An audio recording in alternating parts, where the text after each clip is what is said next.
भारत माता की एक साथ नहीं हुआ, एक साथ भारत माता की वंदे जय हिंद।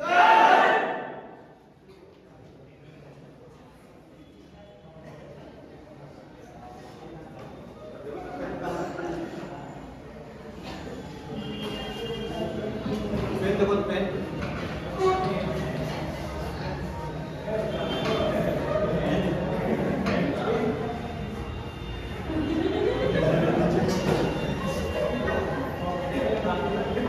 कोई इंग्लिश लिखा था। देखिए थोड़ा सा आते हैं हम लोग पॉइंट पे, और पॉइंट को हम लोग अप्रोप्रिएट कर लेंगे तो काम हो जाएगा।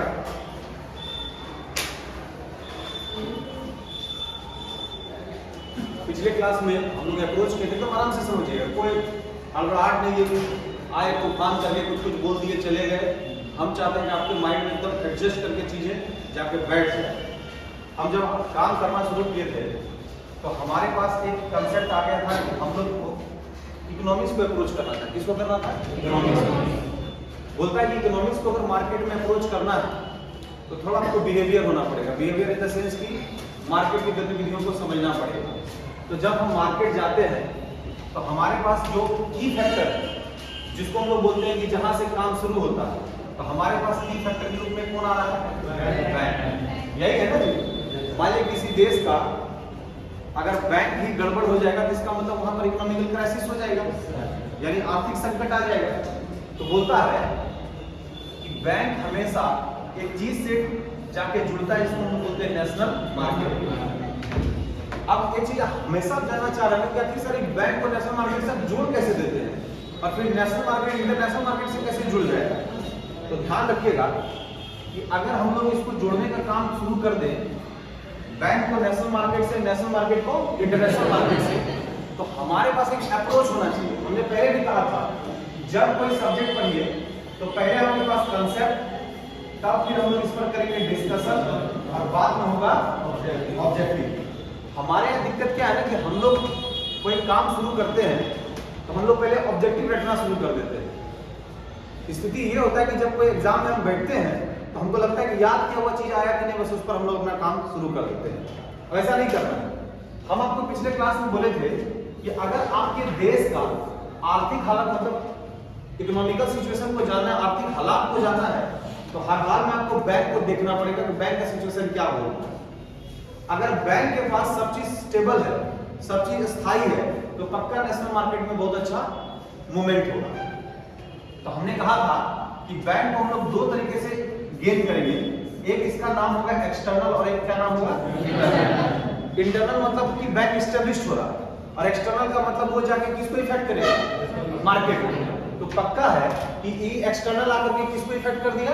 National market. एकदम को रटने उठ के जीएस नहीं है, यह ध्यान रखिएगा। हम आपको इतिहास में पढ़ाएंगे, पूरा मैप पे पढ़ाएंगे, और हमको नहीं लगता है कि ऐसा कोई सवाल होगा जो सवाल आपसे छूट जाएगा। हम सवाल को ज्यादा कंसंट्रेट करते हैं, और आपको लिखाएंगे ज्यादा से ज्यादा 30 पन्ना से 40 पन्ना, उससे ज्यादा नहीं। उससे ज्यादा मतलब ग्रंथ लिखाने से क्या फायदा? तो किताबें ले लीजिए, रटिए जाके घर पे। 30 से 40 पन्ने में मॉडर्न इंडिया तो 6 स्टिक बनाएंगे, स्टिक नंबर 1 से लेकर स्टिक नंबर 6 तक। और ये जान लीजिएगा, जिस स्टिक को आप पढ़ने जा रहे हैं इस क्लासरूम में, भारतवर्ष का पहला कंसेप्ट है। आज तक जो बच्चा पढ़ा स्टिक, वो भारतवर्ष का पहला कंसेप्ट है। इसके बाद कोई अगर पढ़ाएगा तो पक्का मेरा कॉपी करेगा। वैसे भी हम YouTube पर बहुत कम है, देख रहे हो मोबाइल लगा दिया, बहुत दिनों के बाद हम डिजिटल प्लेटफॉर्म पे आए, लेकिन आज भी जितने यूट्यूबर्स हैं हमारे ट्रिक का यूज करते हैं। हम जिस ट्रिक को 2013 में इंट्रोड्यूस किए थे, आज वो फ्लोप में चल रहा है, मार्केट में बहुत तेज चल रहा है, कोई दिक्कत नहीं। लेकिन एक चीज जान लीजिए, कॉपी हमेशा कॉपी होता है। जो मूल चीज है, जिसको मतलब बोलते हैं फंडामेंटल चीज, कितनों बार जीरोस कराइएगा, जो ओरिजिनल कॉपी रहेगा ओरिजिनल रहेगा। आपको मजा आएगा कि आप ओरिजिनल सेक्शन को देख रहे हैं, आप लगेगा हाँ जीएस का मतलब यही है, आप समझिएगा। तो बैंक एक्सटर्नल किसको टच करेगा? National market. तो हमको नेशनल मार्केट को एक बार थपाना पड़ेगा कि भाई नेशनल मार्केट का क्या सिस्टम चल रहा है। तो जैसे नेशनल मार्केट में जाइएगा ना, तो आपको एक टर्म आपके पास आएगा जिसका नाम है जीडीपी। नाम सुना होगा, ग्रॉस डोमेस्टिक प्रोडक्ट, नाम सुना है कि नहीं, सकल घरेलू उत्पाद, जरूर सुने होंगे। आप जाइएगा नेशनल मार्केट में तो आपको सुनने को मिलेगा जीएनपी, ग्रॉस नेशनल प्रोडक्ट, हम लोग इसको रटेंगे नहीं, समझेंगे, जिसको हम लोग बोलते हैं सकल राष्ट्रीय आय, ये सकल घरेलू उत्पाद है।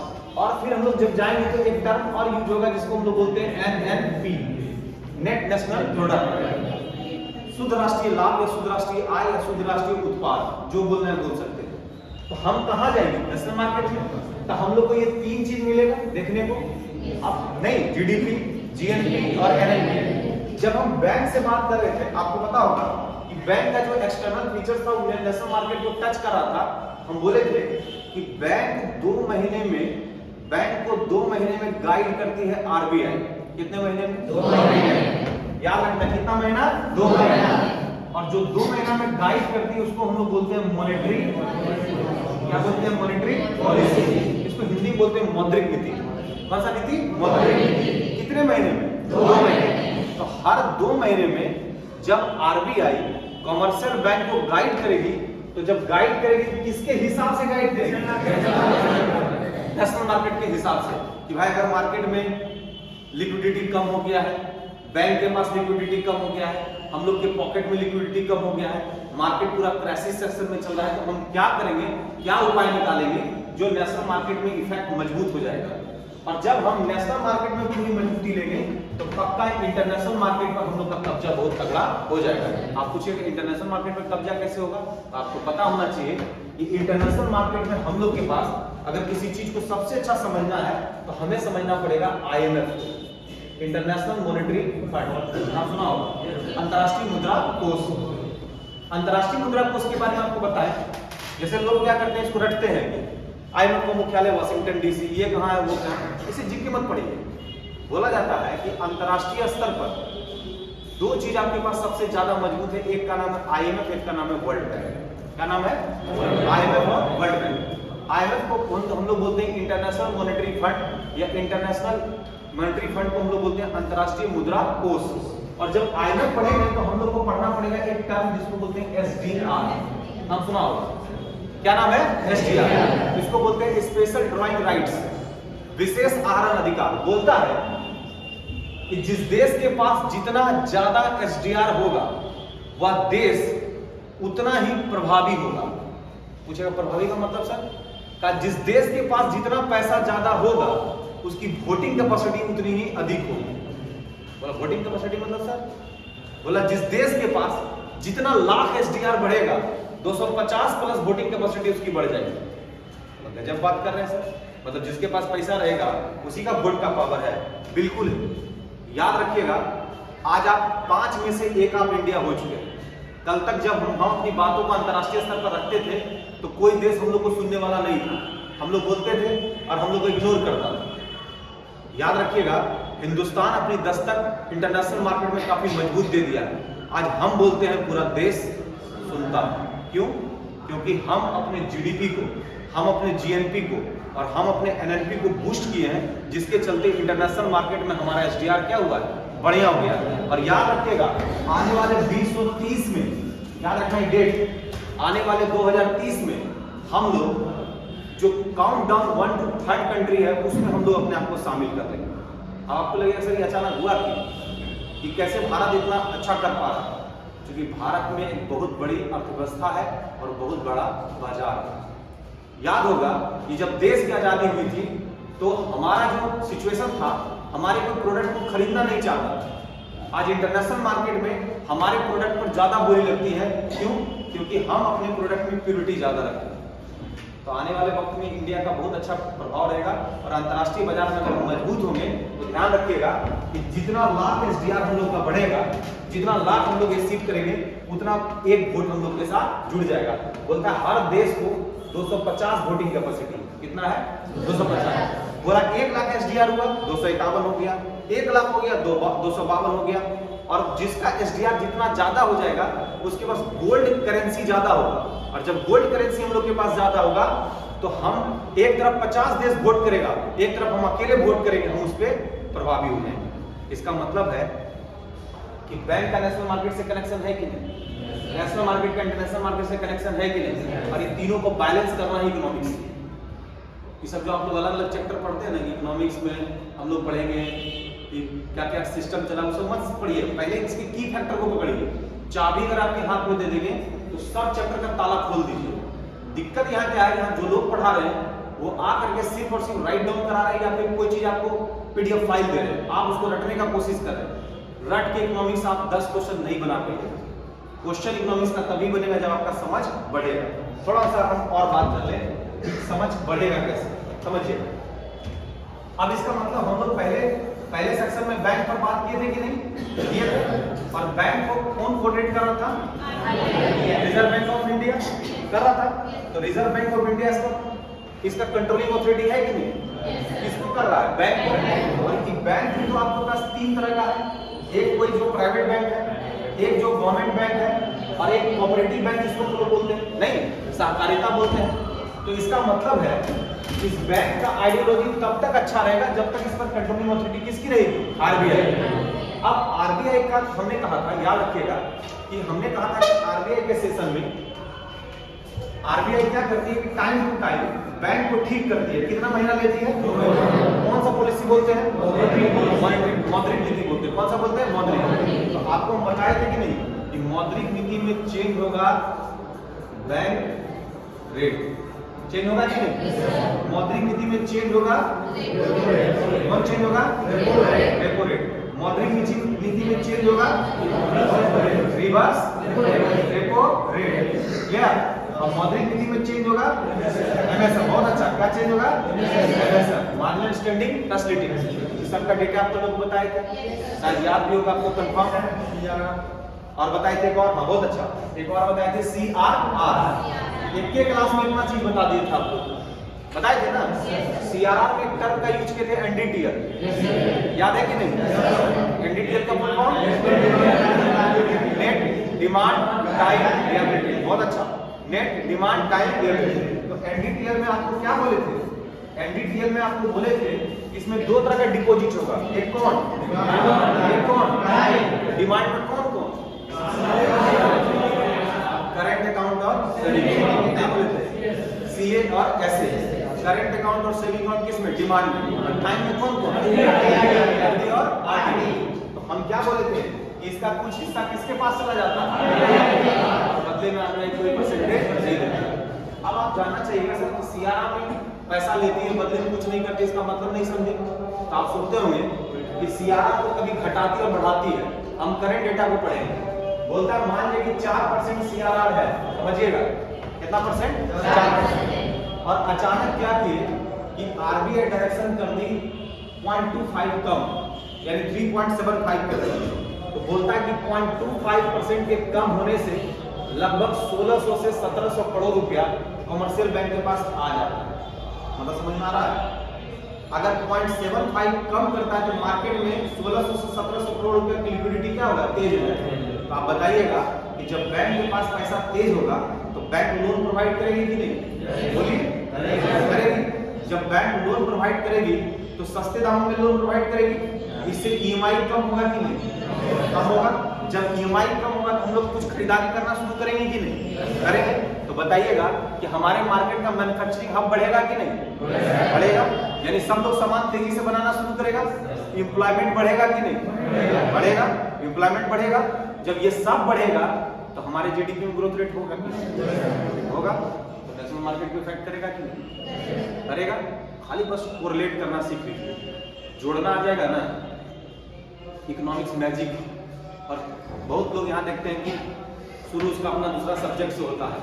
हम तो बोलते हैं अगर शुरू करना है तो पहले करो इकोनॉमिक्स, फिर करो बायोलॉजी, जो खतरनाक सब्जेक्ट है जिसमें गट्स बनाने में कुछ बनेगा, फिर करो फिजिक्स, फिर जाके करो ज्योग्राफी। और इतिहास तो कब्बो बोलोगे 8 घंटा पढ़ाएंगे खत्म कर देंगे। इतिहास में कोई दम नहीं। 7 गो स्ट्रिक बनाएंगे पूरा मॉडर्न इंडिया तुम्हारे पॉकेट। और हम दावा करते हैं कि मॉडर्न इंडिया 7 स्ट्रिक पढ़ा देंगे, दोनों बच्चा खड़ा कर देंगे 1905 के बंगाल वैली से बोलना शुरू करेगा, 1947 देश की आजादी तक बोल जाएगा। एक एक बच्चा बोलेगा। ये नहीं ऑप्शन दीजिए सर, एक ऑप्शन बोलिए सर। ऑप्शन लेने का चांस नहीं बनेगा, आप पढ़िएगा एकदम काम आपका हो जाएगा। बस वही चीज को समझना है कि आप हम लोग काम कहां से शुरू करें, थोड़ा सा समझिएगा। नेशनल मार्केट को थोड़ा धक्का देते हैं, 3 चीज बताएगा इसको सब। पहले की फैक्टर को सजा लिए, फिर लिखाना शुरू करेंगे। पहला एक चीज लिख रहे हैं जीडीपी, फुल फॉर्म बोलिए, ग्रॉस डोमेस्टिक प्रोडक्ट, सकल घरेलू उत्पाद। खूब सुनते हो इकोनॉमिक्स में जीडीपी जीडीपी जीडीपी, थोड़ा समझिएगा। दूसरा टर्म है, ध्यान दीजिए, दूसरा टर्म है जिसको बोलते हैं जीएनपी, ग्रॉस नेशनल प्रोडक्ट। वो क्या था? डोमेस्टिक। ये क्या है? नेशनल। फिर एक तीसरा चीज ध्यान दीजिएगा, एनएनपी, नेट नेशनल प्रोडक्ट।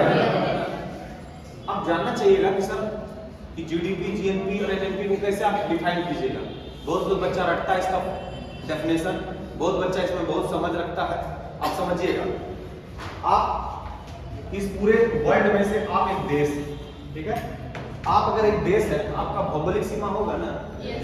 नहीं, जैसे आप देश हैं तो ये आपका इंडिया है, इधर अंडमान निकोबार है कि नहीं? है? नहीं है? इधर आपका लक्षद्वीप का पोजीशन है ना? इधर लक्षद्वीप है, लक्षद्वीप के नीचे मिनिकॉय है, मिनिकॉय के नीचे कौन है? मालदीव है। पूरा आपका पोजीशन है। आप जब देश की बात करते हैं तो क्या अंडमान निकोबार के पैसे को आप अपने देश के साथ जोड़ते हैं कि नहीं? ये कैसा सीमा हो गया? भौगोलिक सीमा। तो बोलता है किसी देश के भौगोलिक सीमा के अंतर्गत, अगर ये आपका देश है तो इसके भौगोलिक सीमा के अंतर्गत जो भी एक साल में सर्विसेज प्लस प्रोडक्शन होगा, S+P, किसी देश के भौगोलिक सीमा के अंतर्गत एक साल में, कितने साल में? एक साल में जो भी सर्विसेज और प्रोडक्शन होगा उसको ले जा करके मार्केट में जाके वैल्यू लगा देंगे। कहां लगा देंगे? मार्केट में। वही उस देश का जीडीपी का होता है। और दिक्कत हो रहा है क्या डेफिनेशन? बोलिए, इतना दिन से पढ़े जीडीपी, आज क्लियर हुआ कि नहीं? यह है क्या? देश। किसी देश के भौगोलिक सीमा के अंतर्गत एक साल में, कितने साल में? यानी कितने? एक एकदम डेफिनेशन ऐसे रहेगा, ये देश मानिए और ये भौगोलिक सीमा मानिए। तो किसी देश के भौगोलिक सीमा के अंतर्गत एक साल में जो भी सर्विसेज और प्रोडक्शन होगा उसका मूल्य कहां लगा देंगे? बाजार में। और जो बाजार में मूल्य लगाएंगे वही उस देश का क्या कहलाएगा? पिछले दरोगा के मेंस में यही क्वेश्चन पूछा था और क्या क्या था, लास्ट वाला सेंटेंस उड़ा दिया। पूछा था, ऑप्शन देखिए कितना बदमाशी करता है। पिछले दरोगा का मेंस का क्वेश्चन है, पूछा था जीडीपी का तात्पर्य होता है, लिखा था कि किसी देश के भौगोलिक सीमा के अंतर्गत उसके सेवा और उसके उत्पादन को शामिल किया जाता है। सही है गलत? गलत। सेवा और उत्पादन को शामिल तो किया जाता है, ये बात कहां लिखा कि मार्केट का वैल्यू लगाते हैं? दूसरा ऑप्शन भी देखने की कोशिश कीजिएगा। अब दूसरा ऑप्शन, किसी देश के भौगोलिक सीमा के अंतर्गत पिछले दशकों में होने वाले सर्विसेज और प्रोडक्शन का एक हिस्सा जीडीपी कहलाता है। गलत पकड़ रहे हैं बात को? फिर तीसरा ऑप्शन सुनिएगा, किसी देश के भौगोलिक सीमा के अंतर्गत एक वर्षों में जो सेवा और उत्पादन है उसका मौद्रिक मूल्य लगाना ही जीडीपी कहलाता है। बोलिए, मौद्रिक नीति लगाना नहीं गलत, मौद्रिक नीति नहीं, आप बोलते हैं। चौथा ऑप्शन सही था, किसी देश के भौगोलिक सीमा के अंतर्गत एक साल में जो भी और सर्विसेज और प्रोडक्शन है उसका बाजार में मूल्य लगाना जीडीपी कहलाता है। यही फंसा है, सब मौद्रिक मार के तुम खुश हो। समझ आया? आप समझिए। अच्छा बताइए, ऐसा क्वेश्चन रट करके कभी कोई टिक कर पाएगा? कभी नहीं पाएगा, पकड़ना है आपको। आप बताइए, जीडीपी का डेफिनेशन आपको याद करने की जरूरत है क्या? बोलिए बोलिए। देखिए, बहुत अच्छा, ऐसे नहीं होगा तो बात कर लेते हैं। किसी देश के भौगोलिक सीमा के अंतर्गत एक साल में जो सर्विसेज और प्रोडक्शन होगा उसका बाजार में मूल्य लगा, क्या कहलाएगा? तो दिक्कत अभी बैठ कर रटने कोई फालतू नहीं, इसमें तोड़ के पूछे, मरोड़ के पूछे, घुमा के पूछे, पलट के पूछे, कोई दिक्कत नहीं। जब आपका काम अच्छा हो गया, यानी जब आपका कंसेप्ट अच्छा हो गया तो पूछने दीजिए जैसे पूछता। अभी रुकिएगा, बस 2 सप्ताह का देखिएगा कैसा खुलेगा आप लोग के पास की फैक्टर। हम ऐसा खोलेंगे लगेगा कि that is the real economics. Economics वो नहीं जो हम लोग रटते हैं, जल्दी जल्दी रट रहे बाजार व्यवस्था, ये व्यवस्था, वो व्यवस्था, उस नहीं रटना।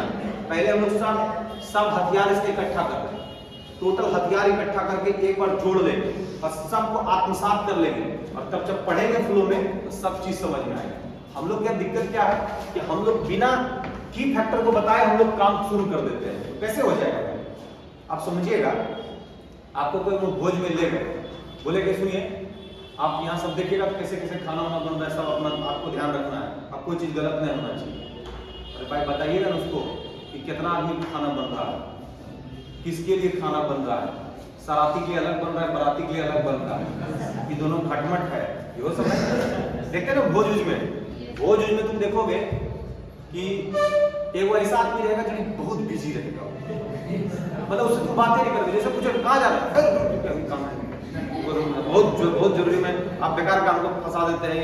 ये जानते हैं कितना परेशान है, ये सब हम ही देख रहे हैं और कुछ नहीं देख रहा है, खाली व्यस्त रहेगा, पूरा पसीना चलते रहेगा उसका। जानते हो क्या है वो जो उसका बिजी सेक्शन है ना, वो खाली उस घर के गार्जियन को दिखाने के लिए। आप क्या करेगा, गणेश परिक्रमा करेगा, जब वो गार्जियन जहाँ खड़ा होगा ना वहीं परेशान रहेगा, और जो काम करने वाला होता है साइलेंट अपना काम कर रहा है। और खासकर जब महिला का पंक्ति बैठेगा खाने के लिए, तो वहाँ यहाँ ये पूरी यहाँ ठीक है, यहाँ दही छूट गया, यहाँ ये दे दीजिए, देखिएगा नाचते रहेगा आगे। महिला सबको भी खराब लगता है, जाइए अपना काम कीजिए, हम लोग खाएंगे। कुछ महिला जो है इतना घूंघट करके 10-20 पूरी लेती है, ठीक है। ऐसा नहीं कि पुरुषों का ये आहार थोड़ा मजबूत है, लड़कियां भी खाती है अच्छा, लेकिन है क्या कि वो अच्छा। दूसरा बात क्या है कि लड़कियां जब महिला के भोज में आप शामिल होइएगा तो आप देखिएगा कि उसमें महिलाएं खुद से पूरी मांगती नहीं है, आपको प्यार से पूछना पड़ेगा कि गरम है चाची दे दे। अच्छा, जो नया लड़का है ना वो ज्यादा अटेंटिव रहेगा कि ताकि चाची मेरे बारे में पूछे कि वो बहुत दिन से नहीं देखे थे, क्या कर रहे हो ना। अब अपना इंट्रोडक्शन देगा कि चाची हम पिछले पटना में बहुत दिनों से प्राइवेट सेक्टर में बहुत अच्छा नौकरी कर रहे हैं, मतलब आप समझ ही पा रहे हो काहे बोल रहा है। चाची ताकि कनेक्शन इसका जोड़ दे। और ये लड़का जो है, ये लड़का बार जाके चाची को पैरवी करा, उसके बाद खाना खत्म होने के बाद चाची को ला करके रुमाल भी दिया, कुछ भी देता नहीं, कोई दिक्कत नहीं, और हमारा नंबर नोट कर ली। अब तो आप समझ ही पा रहे हो कि नंबर नोट करने का मतलब। ध्यान रखिएगा कि जब किसी भोज का कंसेप्ट आपका ठीक है तो आपका कार्य पद्धति जो है, कार्य करने की क्षमता जो है, जो एफिशिएंसी है, जो डिलीवर्ड चीजों को कर रहे हैं उसका काम करिएगा बढ़िया। और जब आपको ये करने नहीं आता है तो पक्का का अनमने तरीके से कीजिएगा। तो ध्यान रखिएगा कि जब आपको जीडीपी पता हो गया तो आपका कंसेप्ट क्लियर है। पूछेंगे कि जीडीपी का एक बार डेफिनेशन आप लोग दे दीजिए, बोलिए।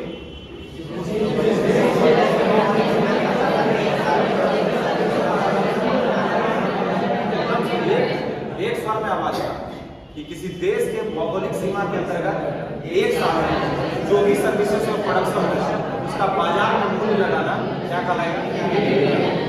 बस कुछ नहीं करना है, ध्यान दें।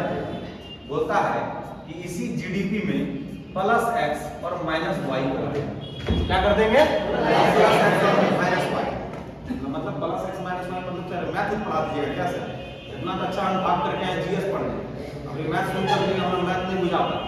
आप बताइए सर मैथ बुझा तो इसमें एंट्री करा दिए, या फिर कोई बच्चा बोलेगा हमारा मैथ बहुत अच्छा, छोड़ दीजिए सर, +x -y समझते हैं, समझना पड़ेगा, समझिए।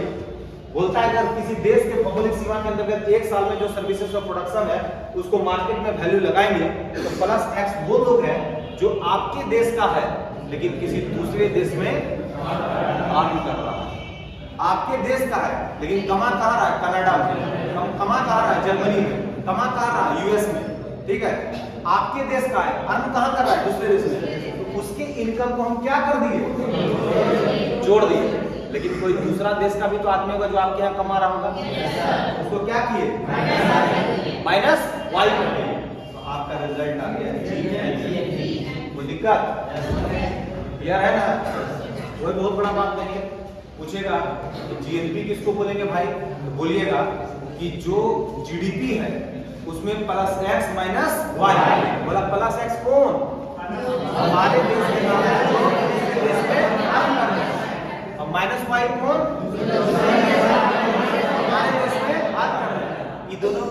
जोड़ेंगे वो घटाएंगे, निकलेगा क्या?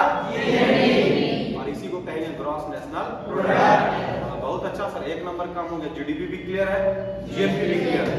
बोलता है इसी जीएनपी में माइनस कर देंगे डिप्रेशिएशन। क्या कर देंगे? डिप्रेशिएशन मतलब हिसाब। अब मुझे फिर सारे को नया चीज आप बोल दिया, इतना अच्छा से समझ गए थे जीएनपी जीडीपी जीएनपी तक, अभी एनएनपी में कहानी बदल दी है। ये डिप्रेशिएशन अंग्रेजी फिर बोल दी है। डिप्रेशिएशन का मतलब हिसाब है कि बोर्ड हम कर दे कि हम पढ़ाएंगे, 5 साल के बाद ये बोर्ड खत्म हो जाएगा ना। बताइए, इस बोर्ड के कारण ना आप लोग पढ़ रहे हैं, इस आवाज के कारण आप लोग पढ़ रहे हैं, तो जो हमारा रिसोर्स है ये धीरे धीरे खत्म होगा कि नहीं? तो जो हम अर्न किए इसमें जो ई घटा है इसको माइनस करेंगे ना।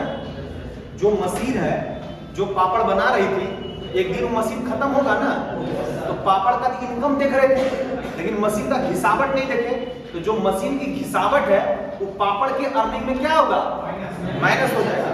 तो बोलता है जीएनपी में किसको घटाना है? माइनस डी को, डिप्रेसिएशन को, घिसावट को। इसको माइनस डी को यानी डिप्रेसिएशन को, घिसावट को। तो जो निकलेगा उसको बोलेंगे नेट नेशनल प्रोडक्ट। बताइए तीनों टर्म में कोई दिक्कत, कोई प्रॉब्लम? जरा इसको बनाइए खाली एकदम। आपका कॉपी को इकोनॉमिक्स का देख लेंगे, सोचेगा एकदम ही नहीं पढ़ना, मैथ पढ़ रहा है। ठीक, एकदम इसी तरह एकदम नहीं सोचना चाहिए कि इकोनॉमिक्स पढ़ रहा है। तो बनाइएगा इसको एकदम जैसा फिगर बनाया वैसे बनाइएगा, और आपका नोट्स किसी को काम नहीं आएगा। हाँ, केकरो दे दीजिएगा, बोलिएगा लो इकोनॉमिक्स का नोट्स, दूसरे दिन लौटा देगा, ये रहे दो, मैं तो पढ़ लिया।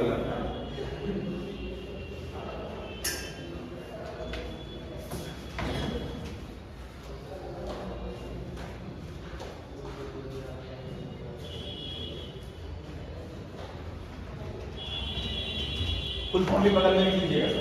देखो दिक्कत तो हिंदी में, हिंदी में लिखाएंगे, कोई दिक्कत नहीं।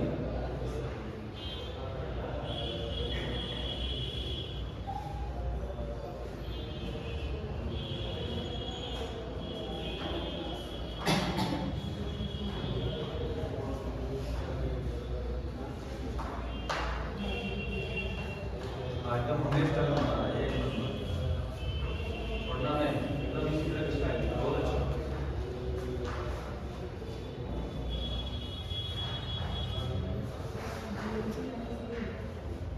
D D D for doctor. Depreciation, depreciation मतलब ये नहीं सोचना कि वो पत्रकार ले रहा था कि उसका टीचर का वो इंटरव्यू, तो बोला कि अरे क्वेश्चन का आंसर बताइए, आप तो प्राइमरी स्कूल के टीचर हैं। कहा अभी हम क्या चीज में है? डिस्प्रेशन में। डिस्प्रेशन में मतलब नहीं समझे? आपको नहीं समझ में आ रहा? मेरा चेहरा देख करके हम डिस्प्रेशन में बोलना चाहते हैं डिप्रेशन। हमारे यहाँ अंग्रेजी सबका तंग रहता है ना, हमारे यहाँ पढ़ता है सब सेल्सुट्टा। हाँ, हमारे यहाँ जो इसका अंग्रेजी तो अच्छा रहा, कलकत्ता को पढ़ता है सेल्सुट्टा। सेल्सुट्टा क्या था तुम? अरे यार सेल्सुट्टा नहीं, कलकत्ता है। बहुत लोग हमारे यहाँ एक लिख लीजिए, तब एक और अच्छा बात बन गया। जल्दी हाथ चला ना, आराम से।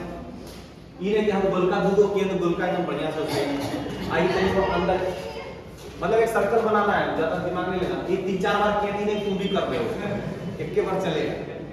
ठीक है, देखिए वो अंग्रेजी पर बता रहे थे। एक बच्चा था, गया कॉलेज में जो है ना, बोला कि हमको मिलना है चोपड़ा साहब से। बोला केमिस्ट्री के चोपड़ा साहब किधर मिलेंगे? बोला कि पगला बोला क्या जी, केमिस्ट्री की चोपड़ा होता है? कहता सीएस से चो होता है, केमिस्ट्री के चोपड़ा का नहीं केमिस्ट्री होता है। ओ, अब हम लोग समझ गए, आगे बढ़ा। बोला केमिस्ट्री का पोपड़ा साहब किधर है? ठीक है, तो ध्यान रखिएगा कि अंग्रेजी में जो है ना, ये बहुत बड़ा फर्क है। कभी सीएस से सो हो जाएगा, कभी को हो जाएगा, कभी चो हो जाएगा। इसे घबराना नहीं है। और हम बिहारियों का अंग्रेजी एकदम दुरुस्त रहता है। अंग्रेजी के मामले में हम लोग के बिहार में जो है अंग्रेजी भी बोलेगा लगेगा कि भोजपुरी बोल रहा। हाँ, एकदम भोजपुरी का पूरा उसमें सिस्टम रहेगा, मगधी का रहेगा, अंगिका का रहेगा, उधर तुम्हारा मुजफ्फरपुर का बज्जिका रहेगा, सब भाषा का समावेशन होता है। तो ध्यान दीजिएगा। अब फिर से एक बार क्लेरिफाई करते हैं, बोलिएगा जीडीपी किसको बोलेंगे?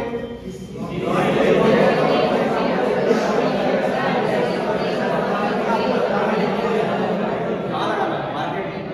जीएनपी किसको बोलेंगे?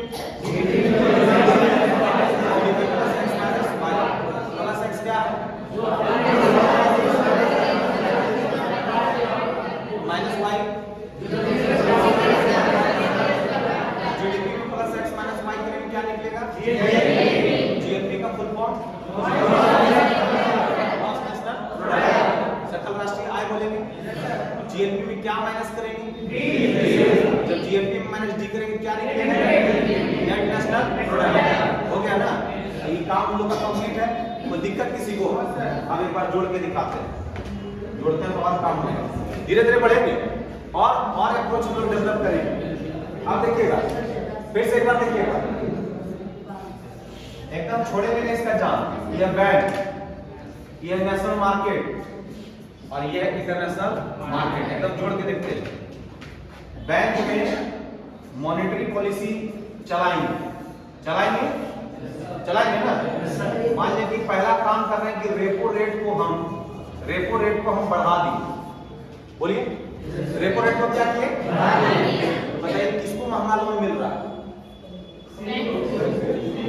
अगर समझेगा तो बोलेगा, रटा होगा तो नहीं पता, बताओ। बैंक को लोन महंगा मिल रहा है या सस्ता? रेपो रेट बढ़ाएंगे महंगा मिलेगा? नहीं मिलेगा। फिर से सुनिए, यहाँ है आरबीआई और यहाँ है कमर्शियल बैंक। हम क्या बोले थे कि जिस कमर्शियल बैंक को जिस दर पर, जिस रेट पर इसको आरबीआई से लोन लेना है, यानी एक ऐसा कंडीशन है जिसको कमर्शियल बैंक को किससे लेना है? आरबीआई। और कैसे टर्म के लिए? शॉर्ट टर्म के लिए। यानी जब कमर्शियल बैंक आरबीआई से शॉर्ट टर्म के लिए लोन ले और बदले में कमर्शियल बैंक आरबीआई को कुछ परसेंटेज दे दे। कौन रेट? तो मान लीजिए शॉर्ट टर्म के लिए लिया, अगर कोई परसेंटेज होगा ना, अगर किसको परसेंटेज देना पड़ेगा? कमर्शियल बैंक को। और आरबीआई अपने परसेंटेज को बढ़ा दी तो कमर्शियल बैंक को महंगा लोन मिलेगा या सस्ता? महंगा मिलेगा। अब कमर्शियल बैंक की जब महंगे लोन लेगी तो इंडिविजुअल लोन मांगने जाएगा, इसको महंगा मिलेगा कि सस्ता? महंगा मिलेगा। जब हमको लोन महंगा मिलेगा तो उसमें सामान को खरीदना चाहेंगे नहीं, काहे कि हमारा ईएमआई क्या होगा? ज्यादा। और ईएमआई का फुल फॉर्म क्या होता है? बताएंगे क्या आप लोग? ये होता है इक्वेटेड, इक्वल नहीं होता है, इक्वेटेड मंथली इंस्टॉलमेंट। आप जो ईएमआई का सामान लेते हैं उसको बोलते हैं इक्वेटेड मंथली इंस्टॉलमेंट, इक्वल नहीं होता, याद रखिएगा। तो हमारा ईएमआई जब ज्यादा पड़ेगा तो सामान को हम वेट करेंगे कि तो सामान थोड़ा सस्ता हो जाएगा, ईएमआई सस्ता होगा तब सामान खरीदेंगे। तो बताइएगा मार्केट में सर्कुलेशन ऑफ द मनी कम होगा या ज्यादा? कम होगा। अगर हम सामान नहीं खरीद रहे तो मैन्युफैक्चर नहीं होगा ना। जब हम सामान नहीं खरीदेंगे तो पहले से जो सामान है मार्केट में रुका रहेगा या बिकेगा? रुका रहेगा। तो नई कंपनी अपने सामान को मैन्युफैक्चर करेगी? जब नहीं करेगी तो एम्प्लॉय को छांटेगी। इसका मतलब है एक रेपो रेट से पूरे नेशनल मार्केट पर फर्क पड़ता है। क्लियर हुआ? एक रेपो रेट से पूरे नेशनल मार्केट में फर्क पड़ता है। और अगर वो मैन्युफैक्चरिंग नहीं होगा, अगर हम सामान ही नहीं बनाएंगे तो उसका सर्विस जो चार्ज है, जो जीएसटी के रूप में ले रहे हैं, उसका प्रोडक्शन का जो चार्ज है, जो कॉर्पोरेट टैक्स के रूप में ले रहे हैं, क्या सरकार को मिलेगा? अगर सरकार को टैक्स कम आएगा तो सरकार के पास रेवेन्यू कम या ज्यादा? जब सरकार को रेवेन्यू कम आएगा तो इंफ्रास्ट्रक्चर पर काम करेगा कम। इंफ्रास्ट्रक्चर पर काम करेगा कम। जब इंफ्रास्ट्रक्चर पर काम कम होगा तो इंटरनेशनल मार्केट में जो आपके शेयर को लोग खरीद रहा है उसका स्थिति बढ़ेगा या कम होगा? कम हो जाएगा। इसका मतलब कहीं ना कहीं आप घाटे के सिस्टम में जा रहे हैं। तो आपके कहने का मतलब है सर काहे ना कि हमेशा रेपो रेट पूरे घटाइए। इतना बात बोले आपके मन में चल रहा था कि सर बेकार ही काम करता है, एकदम घटा, कोई पैसे नहीं दे, 0% पर आइए लोन लीजिए। कहा था बैंकरप्ट भी तो जल्दी हो जाओगे। कहने का मतलब है कि बैलेंस, जो मार्केट को बैलेंस करने के लिए रेपो रेट का उचित क्रियान्वयन किया जाता है, उचित फंक्शनिंग किया जाता है, ताकि ना तो बहुत ज्यादा कर दे ना तो बहुत कम कर दे। और ऐसे सिचुएशन में ही बहुत अच्छे से इसको कोरिलेट किया जा सकता है, अस्थायित्व लाया जा सकता है। तो मार्केट को स्थायित्व लाने के लिए आरबीआई टाइम टू टाइम अपनी मॉनेटरी पॉलिसी को एग्जीक्यूट करती है, लागू करती है और वक्त पड़ने पर उसको बढ़ाती और घटाती है।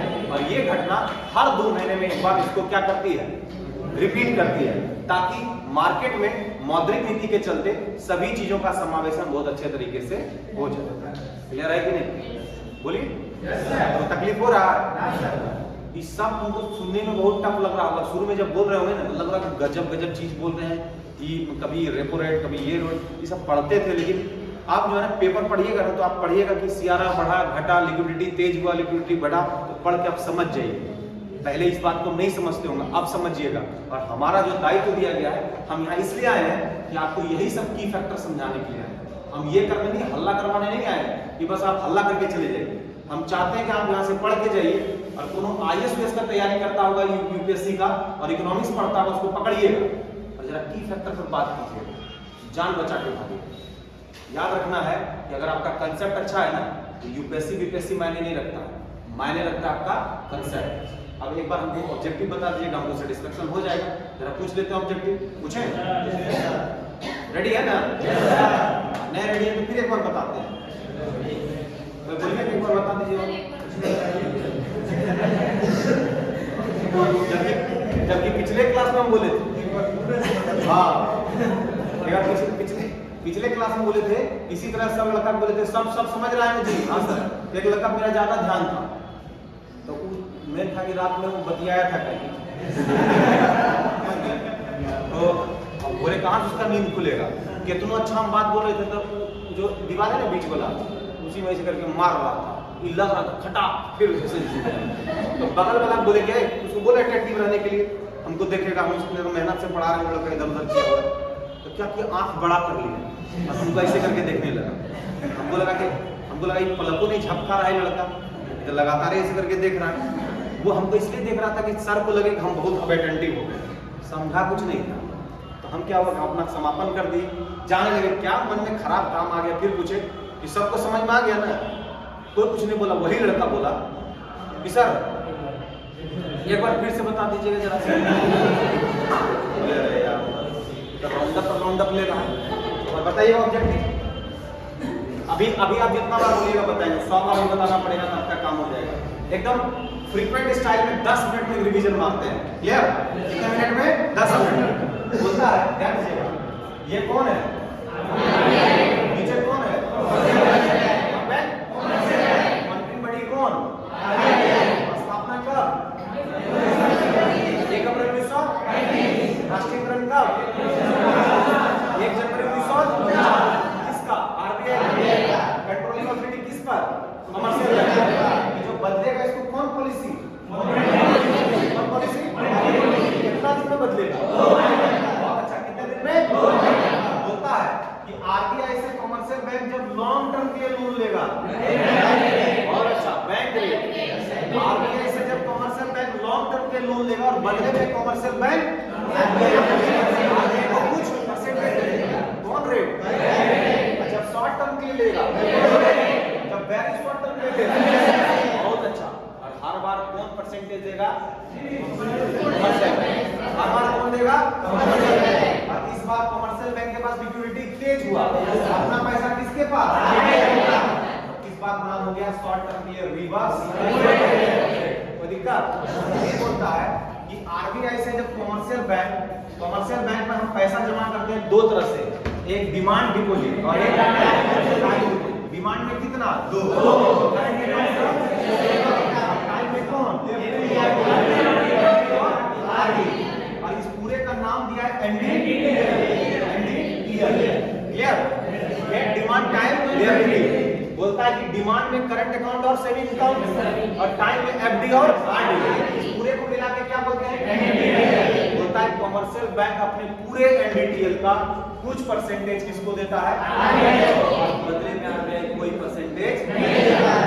इसी को बोलते हैं सीआरआर, कैश रिजर्व रेशियो। क्या मॉनेटरी पॉलिसी में ये काम करेगा कि नहीं? सबसे बड़ा हथियार यही है। कौन? सीआरआर। ठीक है। फिर हमने कहा कि ये सब चीजों को हम लोग जानने के बाद, इस अप्रोच को क्लियरिफाई करने के बाद हम लोग के पास एक आता है SLR, स्टेटरी liquidity ratio. स्टेटरी liquidity ratio, इसको सामूहिक तरलता अनुपात बोलते हैं। कुछ इसमें सोचना नहीं है, जितना आप CRR दिए हैं और प्लस जो बैंक का टोटल एसेट्स है उसको मिला के बैंक अपने पास रख लेती है। किसके पास रख लेती है? अपने पास। उसमें आपको बताए थे एक मेजरमेंट मनी है M1, कैसा मनी? M2 बैंक का सेविंग अकाउंट और post office. M3 M2 plus M4 M3 plus total assets of the bank. बताइए इस सब में नैरो कौन? बताइए M1 सबसे नैरो, उसके नीचे कौन? उसके नीचे इसके नीचे M4 और इसके नीचे M4 है कि नहीं? बताएगा कि इसमें सबसे ब्रॉड मनी कौन? सबसे broad M4। Most important broad money कौन? बहुत अच्छा। किस मेजरमेंट मनी में पोस्ट ऑफिस और ये बैंक का कैसे कौन मेरे पॉकेट का पैसा? कौन सा? टोटल को क्या बोलते हैं? Measurement of the money. तो बताइएगा सबसे ज्यादा ब्रॉड, मोस्ट इंपोर्टेंट ब्रॉड, किसमें सेविंग अकाउंट रहेगा, किसमें पॉकेट का पैसा रहेगा? क्लियर है? कोई दिक्कत नहीं। उसी तरह पूछेगा कि GDP का फुल फॉर्म क्या होता है? GDP में सर्विसेज प्लस प्रोडक्शन होगा ना, एक साल के लिए होगा। वैल्यू कहाँ लगेगा? बहुत अच्छा, कहाँ लगेगा? इसी GDP में अगर प्लस x माइनस y करेंगे तब क्या करेंगे? प्लस x क्या है?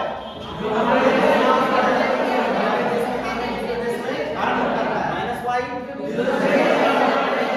दूसरे देश के नागरिक हमारे यहाँ, इसको घटाएंगे तो क्या निकलेगा? क्या निकलेगा? और GMP में क्या माइनस करेंगे? D क्या है? डिप्रेसिएशन क्या निकलेगा? बहुत अच्छा, कोई दिक्कत? फ्लोर में है ना? दिखाएंगे सब, पहले सब की फैक्टर समझाएंगे। जितना चीज समझ जाओगे एकदम तंदुरुस्त पहले बनो। जितना छोटा छोटा प्रोटीन, कार्बोहाइड्रेट, मिनरल्स, ये सब पहले छोटा छोटा खुराक देंगे। ये सब खुराक चल रहा है और ये सब खुराक को मिला के तब तुम्हें बॉडी का स्टेटस देंगे कि मेटाबॉलिक रेट कितना है, कैटाबॉलिक रेट कितना है, एनाबॉलिज्म कितना है। तब जाके पता चलेगा कि तुम्हारे स्वास्थ्य के लिए ठीक है। इस एरिया के डायरेक्शन को हम चेंज करना चाहते हैं। जो डायरेक्शन चल रहा है ना, वो डायरेक्शन सिर्फ और सिर्फ ऑब्जेक्टिव चल रहा है और टेस्ट के नाम पर कट कॉपी पेस्ट चल रहा है। हम जब कंसेप्ट ही चेंज कर देंगे तो कोई क्वेश्चन देखने की जरूरत नहीं। एक बार एग्जाम में बैठना है, 4 ऑप्शन आएगा, कटाकट टिक लगेगा और काम हो जाएगा। पढ़ने का तरीका यही है। हर बार याद रखिए, किसी को बताइएगा पहले कंसेप्ट, तब डिस्कशन और बाद में पहले ऑब्जेक्टिव पढ़ना छोड़ दीजिए। ये जो रट्टा मार सिस्टम है ना कि कोनो ले करके पूछा पूछी करेंगे हम लोग। कल आना 1 बजे, हम लोग खाना खा के दाल भात चोखा खा के पूछा पूछी करेंगे और DVC खा लीजिएगा तो एको बार पूछा पूछी नहीं कर पाइए। भाई यहाँ तक खाता है। देखो बच्चा भी जूनियर आया था, वो सीनियर के साथ पूछा क्या कि अच्छा भैया ये बताइए कि नाश्ता आप लोग नहीं करते हैं? नाश्ता यहाँ कोई नाश्ता नहीं है। तो सुबह नाश्ता वास्ता आप लोग नहीं कर पाते? करते हैं, कुछ रखते ना, लाते हैं। एक के दिन में नाश्ता खाना में कन्वर्ट हो जाता है। जो दिन खाना नहीं बनाए उसी नाश्ता को खा लिया 2-3 बार और कहानी खत्म हो गया। कहा था मतलब सुबह से कुछ नहीं करना है, एक के बार लोड लेना है। अब 12-1 बजे भी भूख लगेगा और वो भी कुकर चढ़ा करके नहाने चल जाते हैं और चढ़ाते हैं, सीटी मारना शुरू कर देता है। बोला का है? बोला आज तक उसमें रबड़ बदलवे नहीं किए, वो भैया बदल दिए थे नौकरी नहीं हुआ। तो हम भी कहा सब जिम्मेवारी लेंगे, इसलिए अपना कुकर चढ़ा दिए, 10-20 सीटी मारता है, अपने सब चीज तैयार, अपना भोजन वोजन कर लिए। तो याद रखिएगा जिस एरिया में आप आए हैं ना, इस एरिया का यही फितूर है कि हम लोग एक बार अपना 6 महीने का बजट लेके आते हैं और यहाँ पर खुट्टा जमा के जाते हैं। घबराने की जरूरत नहीं है। हम कंसेप्ट इतना जरूर आपका अप्रोच कर देंगे कि कोनो सब्जेक्ट में आपको दिक्कत नहीं होगा। ये तो इकोनॉमिक्स है, ये तो और चीज शुरू होगा। कल फिर मिलते